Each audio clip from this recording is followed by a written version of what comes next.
So ఇమీడియట్గా ఏమైనా అంటే రెస్పాండ్ అయ్యి లేకపోతే వాళ్ళు ఫోన్ ట్రేస్ చేసి ఏమైనా చేసి ఉంటే అయ్యేదేమో నేను అనుకోవడము. కొంత ఏం కాదులే అన్న మోడ్లో అయినా పోలీసులు ఉండాలా లేదా ఇంటెన్షనల్గానే చేసి ఉండాలా? ఏమో సార్ తెలియదు. అంటే వాళ్ళ ఫోన్లు అన్నీ స్విచ్ ఆఫ్ వస్తున్నాయి, ట్రేస్ చేస్తున్నాం అన్నారు. ఇంకంతవరకే తెలుసు నాకు. సో మీరేం అడుగుతున్నారు, ఏం డిమాండ్ చేస్తున్నారు మీరు? నేనేం డిమాండ్ చేస్తున్నా, నా భర్తని ఇలా చేసిన బతకనిస్తే అయితే మంచిగా ఉండదు కదా సార్. చంపమనే కోరుకుంటున్నా. అది న్యాయపరంగా చేస్తారో ఎట్లా చేస్తారో చేయండి. మరి నా బతుకు తెరివేంటి, నేను ఎలా బతకాలి? ఇప్పుడు ఉన్న మనిషే చనిపోయాడు, నాకు ఇక్కడ ఆధారం ఏమీ లేదు, ఎట్లా చేయాలి? వాడు మాత్రం బతకనికి వీల్లేదు, చచ్చిపోవాలి. నా డిమాండ్ అయితే అది. నేను ఎలా బతకాలి, నాకు ఆధారం ఏంటి? ఇప్పుడు నాకు పెట్టే మనిషి చనిపోయాడు, నేను అమ్మా నాన్న ఎవరిని కాదనుకుని నేను ఇంటర్ కాస్ట్ మ్యారేజ్ చేసుకునే వచ్చిన. నేను కూడా మాది విజయవాడ. అవును.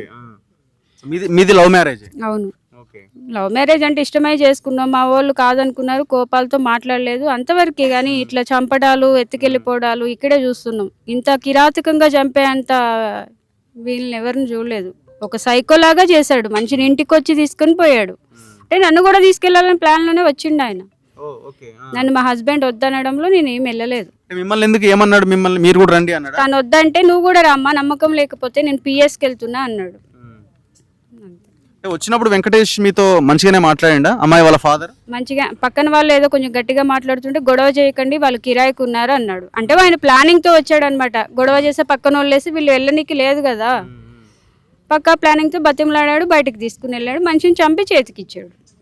మిగతా వాళ్ళు ఎవరు వెంకటేష్ కాకుండా? మిగతా వాళ్ళంత గుర్తులేరు, వెంకటేష్ ఒక్కడే తెలుసు.